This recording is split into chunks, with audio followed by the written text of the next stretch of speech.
The Pacific, mid-1944. A Hellcat pilot has just executed a perfect altitude sun bounce.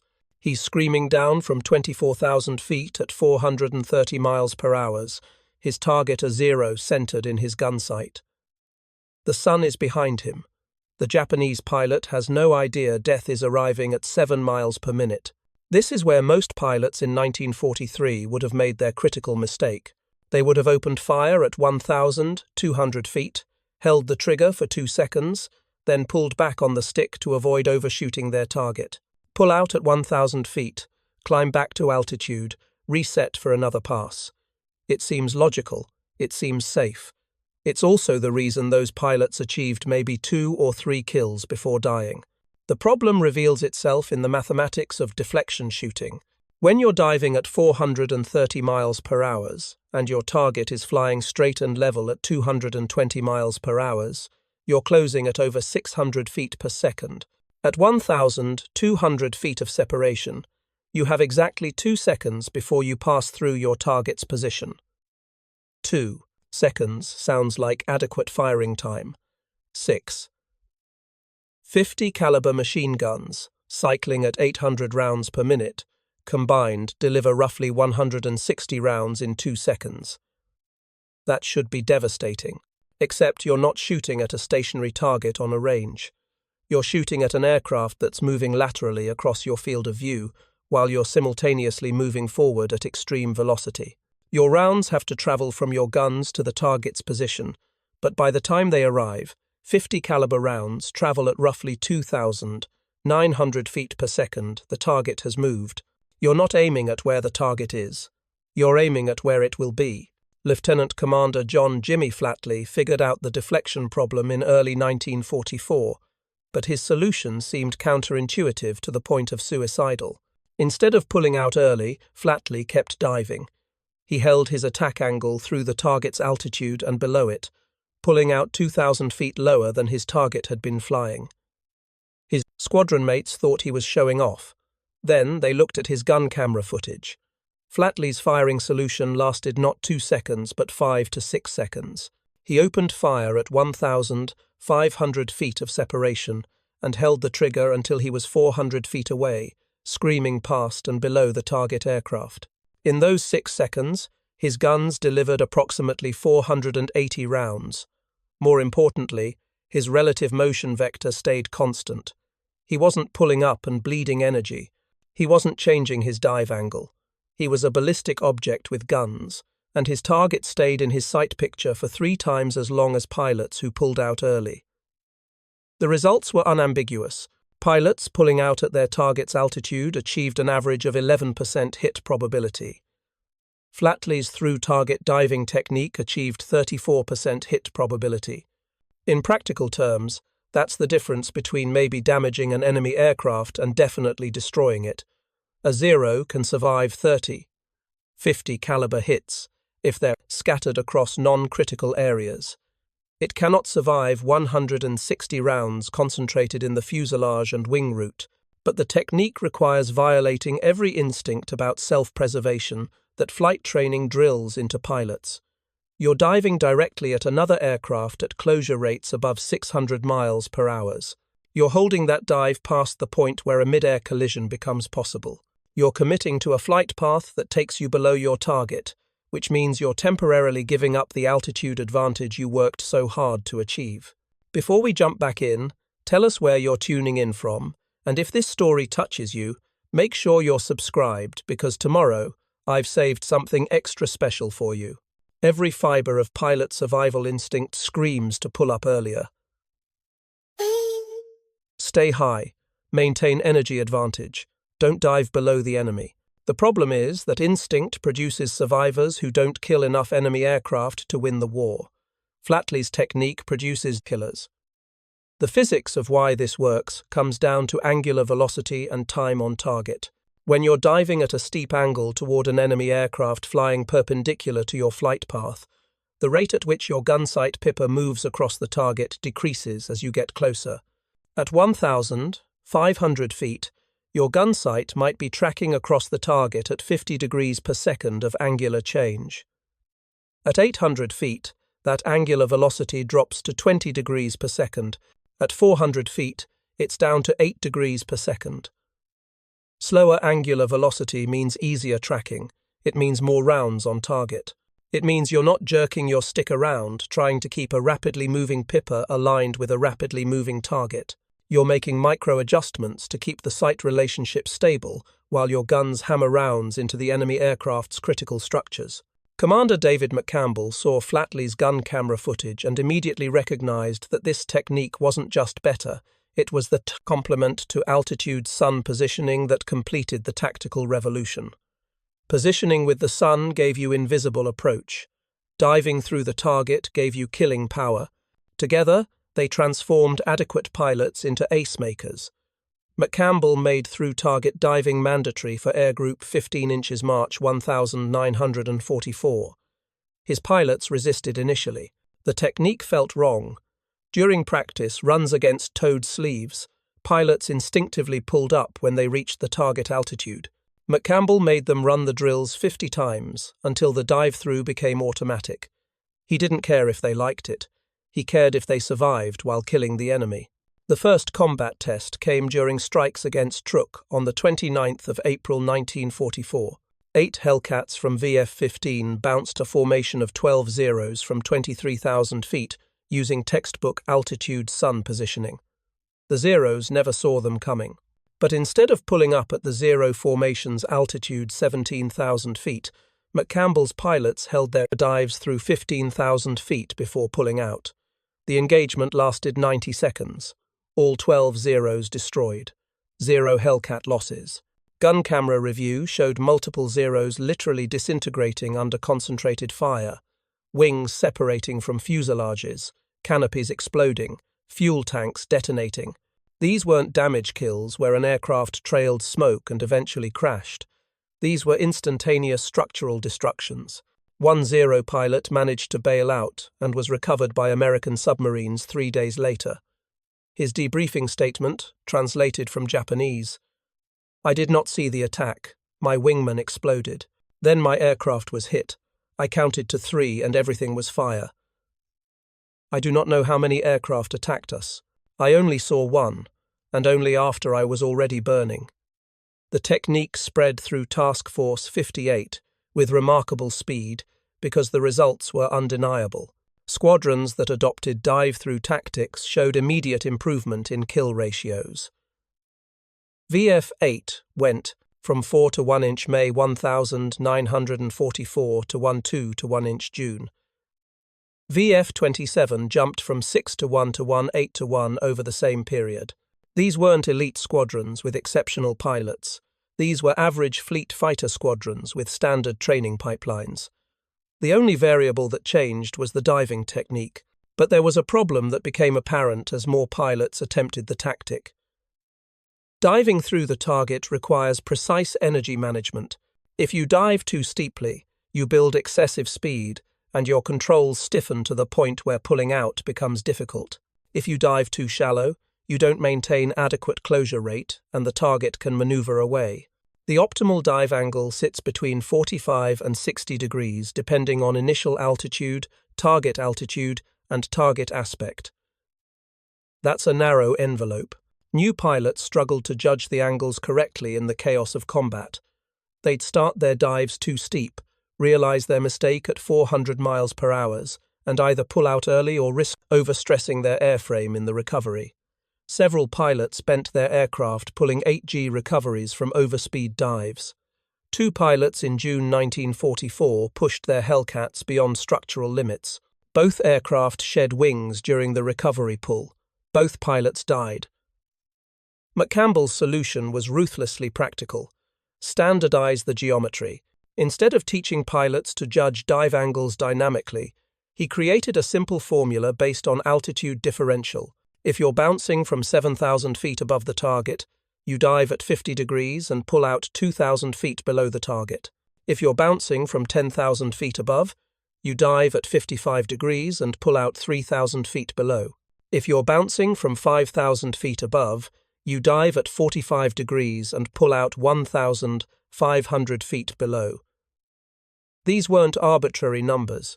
McCampbell and his division leaders flew dozens of test profiles measuring dive angles, speeds, and recovery loads. They found the envelope where a pilot could hold the dive long enough for effective gunnery while still recovering with adequate altitude margin and without overstraining the aircraft. Then they drilled those specific angles until every pilot could execute them instinctively. The training became mechanical. Spot the target, calculate altitude differential, roll into the memorized dive angle for that differential, track the target, open fire at 1,500 feet, hold the trigger, hold the dive, watch your altitude indicator, start the pull at the predetermined altitude below target, recover with 4 to 5 Gs hard enough to be effective, gentle enough to preserve the airframe. Pilots stopped thinking about the technique and started executing it as a motor pattern. That's when the kill ratios started climbing past 1:5 to 1. You can't hesitate when you're diving at 430 miles per hour. You can't second-guess angles or timing. You execute the pattern your muscles have memorized through repetition, and the pattern delivers the target into your guns for 5 seconds of concentrated fire that produces kills instead of damage. The Japanese noticed the change in American tactics, but their analysis couldn't identify the specific modification. Captured intelligence documents from July 1944 describe American fighters as attacking with greater ferocity and pressing attacks to extremely close range. They recognized that American pilots were hitting harder, but they attributed it to improved gunnery or better ammunition. They didn't understand that the Americans had discovered how to triple their time on target by violating conventional pull-out doctrine. Some Japanese pilots tried mimicking the technique during their own diving attacks. The results were catastrophic. The Zero's lighter structure couldn't handle the same dive profiles and recovery loads that Hellcats shrugged off. Zeros diving at 450 miles per hour faced control flutter that made accurate gunnery impossible. Zeros, pulling 5G recoveries at high speed, risked structural failure. The technique that worked brilliantly in Hellcats killed Zero pilots who attempted it. This created another asymmetric advantage. American pilots could press their attacks with confidence that their aircraft would survive the stresses. Japanese pilots had to pull out earlier or risk their own structural limits, which meant American pilots got more rounds on target, while Japanese pilots were already recovering, unable to return fire effectively. By August 1944, the through-target diving doctrine was formalized in Fleet Air Tactical Instructions. Every carrier fighter squadron received the updated manual with specific dive tables, training protocols, and gun camera examples. The doctrine became mandatory for all fleet operations, and the kill ratios continued climbing. What makes the through-target dive so effective isn't just the extended firing time. It's how the geometry creates overlapping kill zones that eliminate the target's escape options. To understand this, you need to visualize the engagement from the target's reselia perspective, which is exactly what Japanese tactical analysts tried to do in late 1944 when they realized they were facing something beyond conventional fighter tactics. When a Zero pilot at 17,000 feet suddenly discovers he's under attack, usually because his wingman just exploded, his survival instincts trigger a predictable sequence. If the attack comes from directly above, he brakes hard left or right to present a deflection shot instead of an easy tail chase. If the attack comes from an oblique angle, he brakes into the attacker to force an overshoot. If he has altitude to spare, he might split S and dive away. These are textbook defensive maneuvers, trained into every fighter pilot from their first day of combat instruction. Preparing and narrating this story took us a lot of time, so if you are enjoying it, like this video, it means a lot to us. Now, back to the story. Against conventional diving attacks where the attacker pulls up at the target's altitude, these maneuvers work. The defending pilot brakes hard, the attacker's gun sight slides off target, and the engagement resets into a turning fight. But against a through-target dive, every defensive option leads to the same outcome: more rounds hitting the defending aircraft. Here's why. When a Hellcat begins its dive from 24,000 feet against a target at 17,000 feet, the pilot isn't aiming at the target's current position. He's establishing a dive line that passes through a cone of space the target occupies. That cone extends vertically from the target's altitude down to 15,000 feet, a 2,000-foot vertical column. As long as the target remains anywhere within that column during the next 6 seconds, it's going to absorb gunfire. If the target breaks left, it's still in the cone. The Hellcat pilot adjusts his dive line slightly left, and the target moves laterally through the stream of 50 caliber rounds that are now filling that space. If the target breaks right, same result, different direction. If the target tries to climb, and some do, out of pure panic, it's climbing directly into the cone where the bullet density is highest. The only maneuver that potentially works is an immediate split S and dive, but that requires the defending pilot to recognize the attack instantly, make the correct decision in under 1 second, and execute a perfect split S while already under fire. Most pilots don't manage this. The ones who do discover that Hellcats diving from 24,000 feet to 15,000 feet can match their dive easily while continuing to fire. Lieutenant Eugene Valencia from VF9 described the geometric trap in a tactical briefing that was later incorporated into training materials. When you commit to the through-target dive, you're not chasing the target. You're occupying the space the target needs to survive in. The target can maneuver anywhere it wants within that space, but it can't leave the space fast enough to avoid your guns. You've created a kill box, and the target is inside. It for 5 to 6 seconds, no matter what it does. The kill box concept became central to how experienced pilots thought about the tactic. You're not performing a precision sniper shot. You're establishing a volume of space that becomes lethal for a fixed duration, and the target's defensive maneuvers just determine which part of that lethal volume it encounters first.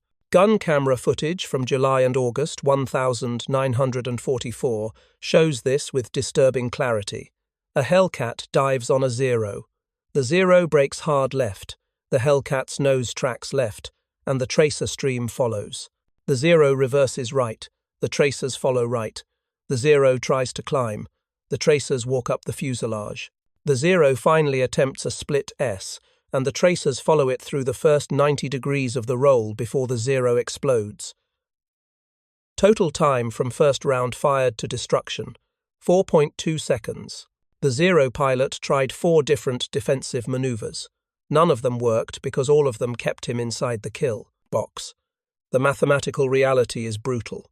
A Hellcat diving at 50 degrees with 50 caliber machine guns creates a cone of fire, approximately 150 feet wide at 1,000 feet of range, narrowing to 80 feet wide at 500 feet.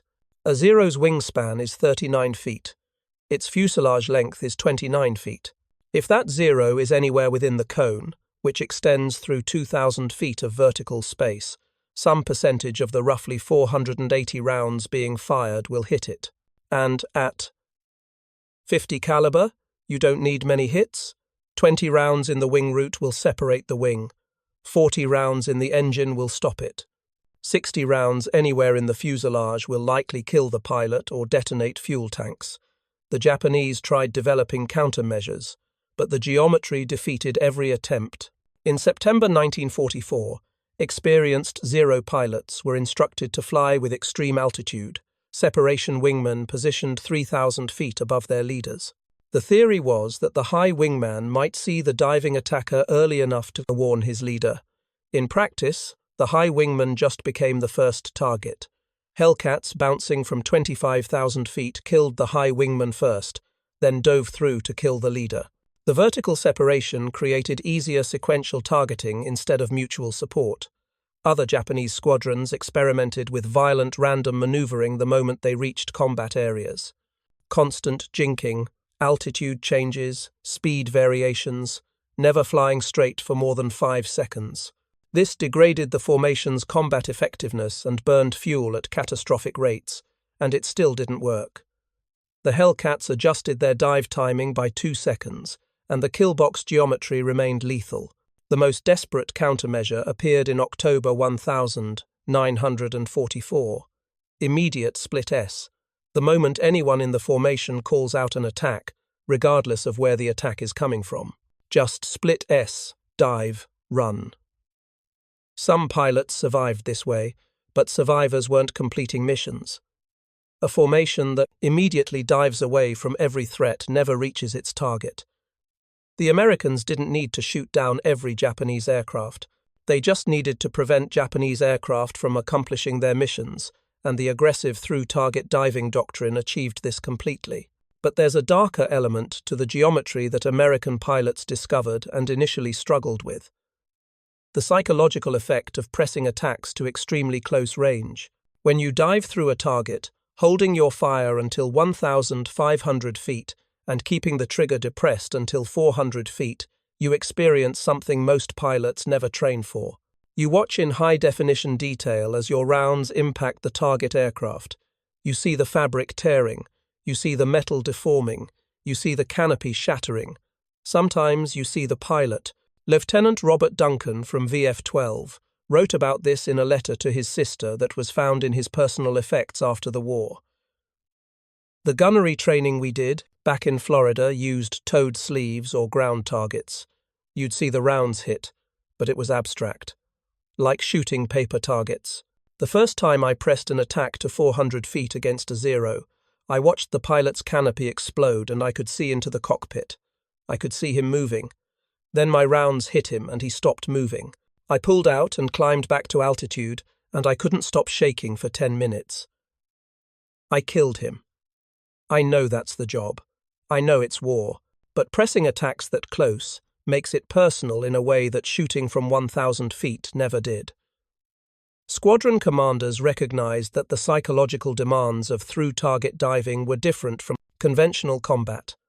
Some pilots couldn't make themselves hold the dive. They'd start the attack correctly, but at 800 feet, some unconscious survival mechanism would take over, and they'd pull up.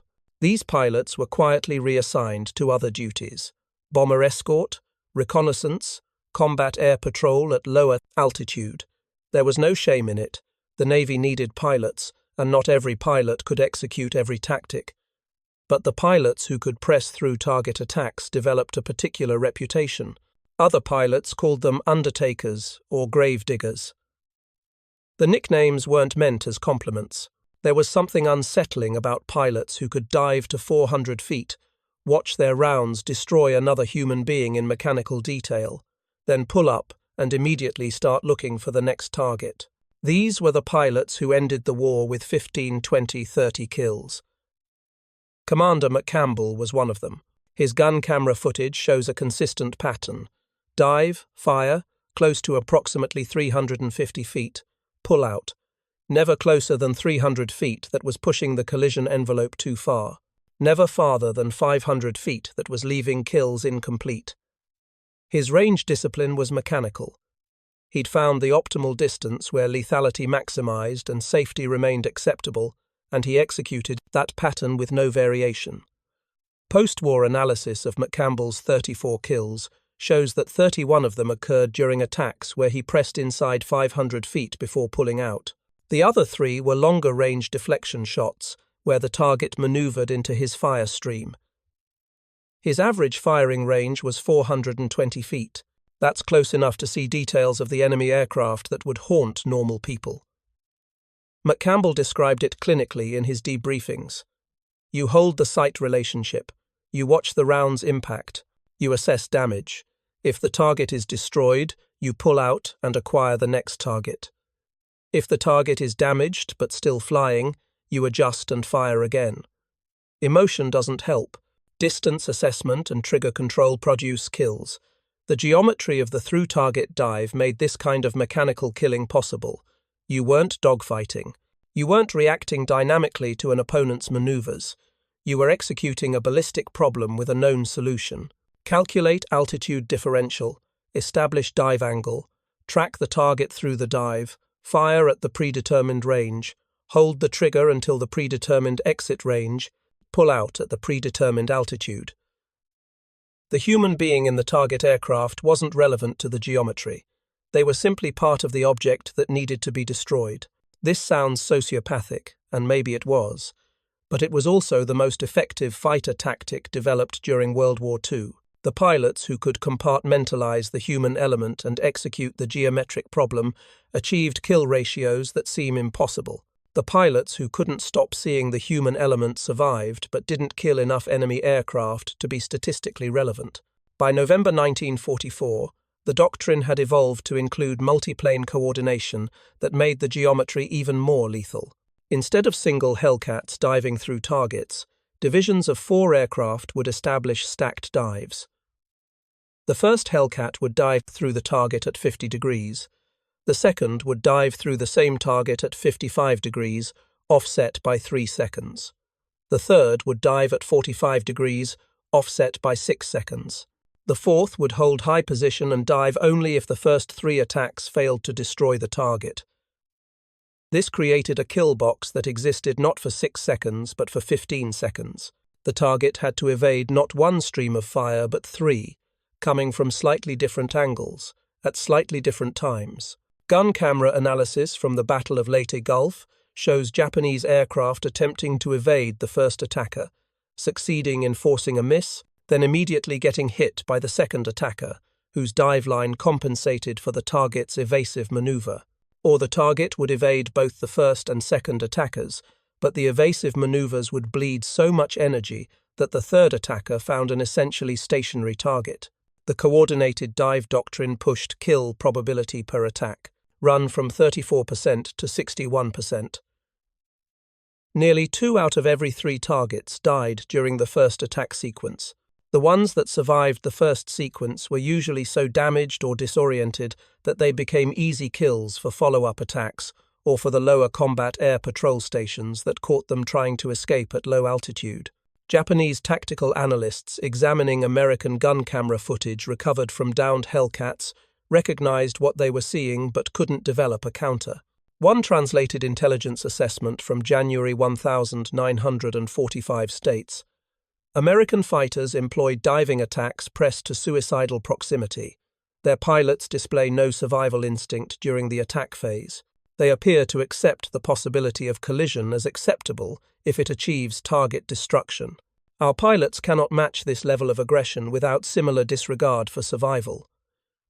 The Japanese were wrong about one thing. American pilots weren't displaying a disregard for survival. They were displaying confidence in the geometry. When you've practiced the dive profiles 50 times and you understand the math of closure rates and pull-out altitudes, diving to 400 feet isn't suicidal. It's calculated aggression using a technique that works. The Japanese perceived recklessness. The Americans were executing mechanical precision that only looked reckless to observers who didn't understand the geometric principles. The real revolution wasn't that a few exceptional pilots figured out through target diving. The revolution was that the US Navy turned it into a training system that converted average pilots into killers at industrial scale. By late 1944, the American training pipeline was producing fighter pilots who could execute altitude sun positioning and through-target diving as unconsciously as they executed takeoffs and landings. The transformation began at the Fleet Air Gunnery Unit in Jacksonville, Florida, where Commander John Smith took command in June 1944 with explicit instructions: rebuild the entire fighter weapons training curriculum around the new Pacific Doctrine. Smith's background was unusual for a combat instructor. He'd flown one combat tour in 1943, achieved 4 kills, then been pulled back stateside, not because he was exceptional, but because he was adequate and could articulate why tactics worked. Smith's first action was to eliminate 60% of the existing gunnery curriculum. The old program spent weeks teaching pilots deflection shooting principles using abstract geometry and mathematics. Pilots learned to calculate lead angles based on target speed, crossing angle, and range. They'd spend hours in classrooms working through problems on blackboards. Then they'd fly training missions shooting at towed sleeves, and most of them couldn't translate the classroom theory into effective gunnery. Smith threw out the theory-first approach. His new curriculum started with, "You're going to dive at 50 degrees from 7,000 feet above your target. You're going to open fire at 1,500 feet and hold the trigger until you're at 400 feet. Then you're going to pull out." We're going to practice this 100 times until you can do it without thinking. The first training sorties used towed sleeve targets at fixed altitudes. Instructors would position the student 7,000 feet above the sleeve and give a simple command: execute dive attack. The student would roll into the 50-degree dive, track the sleeve, and fire. Instructors graded not on hits initially, but on geometry compliance. Did you hold 50 degrees? Did you open fire at 1,500 feet? Did you maintain the dive through 400 feet? Did you pull out at the correct altitude? If yes to all four, the geometry was correct.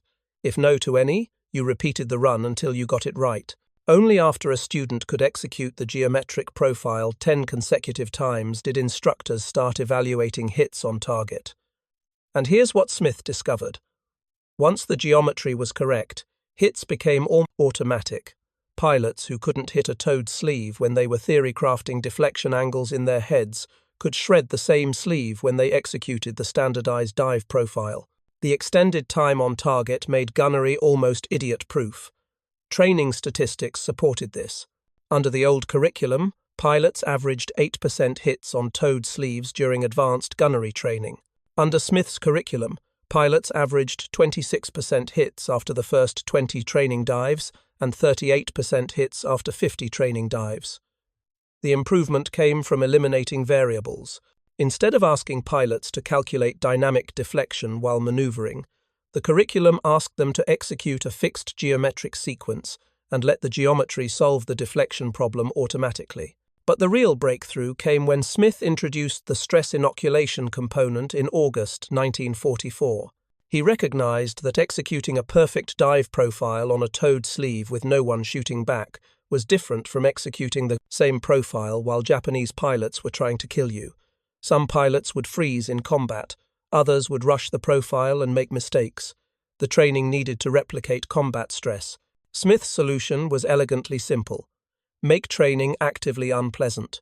During dive attack runs, instructors in chase aircraft would position behind the student and fire camera guns, which produced a loud buzzing sound, to simulate someone on the student's tail. Students had to complete their attack profile while hearing that buzzing behind them, knowing that in combat that sound would mean someone was shooting at them. Students who broke off the attack early to deal with the simulated threat failed the run. The instruction was explicit. The target in front of you is more important than the threat behind you. Execute your attack, kill your target, then deal with threats. If you break off to engage a threat before completing your attack, you've wasted your altitude advantage and you've accomplished nothing. Commit to the attack, finish the attack, trust your wingman to handle threats on your tail. This went against every instinct. Pilot training emphasizes situational awareness and threat response. Smith's curriculum deliberately taught pilots to ignore threats during the attack phase. It created enormous psychological stress during training, which was exactly the point. By the time students completed the course, they'd executed 100 dive attacks while simulators shot at them. The 101st attack in actual combat felt less stressful than training because at least in combat there was only one person trying to kill you instead of 3 instructors actively making your life miserable. The washout rate for Smith's course was 23%. Nearly 1 in 4 pilots couldn't complete the training. They'd break off attacks when they heard the simulated threat, or they'd execute the geometry incorrectly under stress, or they'd freeze entirely and fly straight and level while the instructor told them they'd just been killed.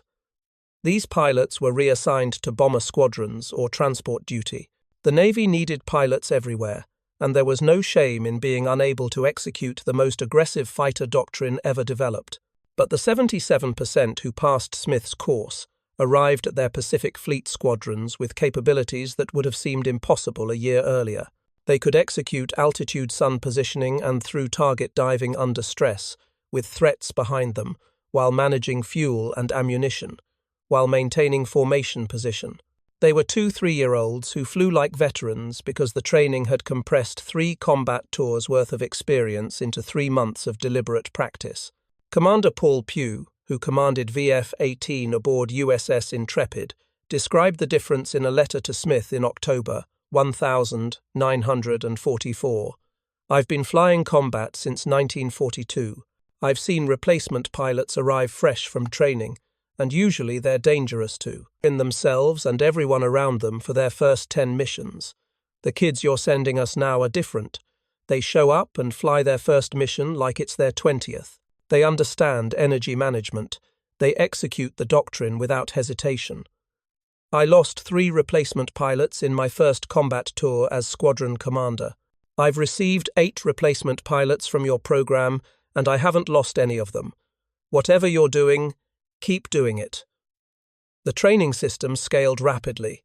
By September 1944, 3 additional Fleet Air Gunnery units were operating using Smith's curriculum. By November, every advanced fighter training squadron in the United States had adopted the standardized dive doctrine. By January 1945, 100% of pilots arriving at Pacific Fleet squadrons had completed the dive training. The US was producing 300 dive-qualified fighter pilots per month. Japan couldn't match this. Their training pipeline had collapsed by late 1944. New pilots arrived at operational squadrons with 100 hours total flight time, barely enough to fly formation safely, nowhere near enough to execute complex combat tactics. Japanese training emphasized individual pilot skill and improvisation because they didn't have the resources for standardized mass training. American training emphasized mechanical execution of proven doctrine because that's what scales. A talented Japanese pilot with natural gunnery skill might achieve 10 kills before dying. An average American pilot who executed the doctrine correctly would achieve 5 to 7 kills and survive the war. At scale, the American system produced more total kills and preserved more pilots because it didn't depend on exceptional individuals. It depended on adequate individuals executing exceptional doctrine. The post-war statistics are unambiguous. From June 1944 through August 1945, U.S. carrier fighter squadrons achieved an overall kill ratio of 1:9 to 1, but when you separate pilots trained under the old curriculum from pilots trained under Smith's dive doctrine curriculum, the difference is stark. Pre-Smith pilots, 1:1 to 1 kill ratio. Post-Smith pilots, 2:4 to 1 kill ratio. The doctrine itself was powerful. The training system that made the doctrine executable by average pilots was devastating. The legacy of this training philosophy extends through every fighter weapons school the U.S. military operates today. The Navy's Top Gun program, established in 1969, uses the same principles Smith developed in 1944. Identify the tactics that work in actual combat, reduce those tactics to geometric profiles that can be standardized, drill those profiles until they become unconscious, introduce stress during training to inoculate against combat stress, evaluate strictly on execution rather than outcome. Modern fighter pilots train on BFM, basic fighter maneuvers, that look different from 1944 dive doctrine because the aircraft and weapons have changed. But the underlying philosophy is identical. Turn effective tactics into trainable systems that convert adequate pilots into killers. The 1:9 to 1 kill ratio that Hellcat pilots achieved wasn't a product of American pilots being naturally better or braver. It was a product of American training systems being ruthlessly focused on what actually produced kills in combat. The Japanese had brave pilots. They had skilled pilots. They had pilots willing to die for their missions. What they didn't have was a training system that could take a 2-year-old with average aptitude and turn him into a precise execution machine who could dive through targets at 430 miles per hour while being shot at and complete the attack profile correctly. The Americans built that system, and once that system was operational, the outcome was never in doubt. The through-target diving doctrine killed more Japanese pilots than any other single tactic in the Pacific War. Not because it was flashy or because it required exceptional skill, but because it was systematic, trainable, and mechanically executable by average pilots under combat stress. That's the difference between fighting harder and fighting smarter at industrial scale. The kill ratios reflect that distinction with mathematical precision. 1:9 to 1.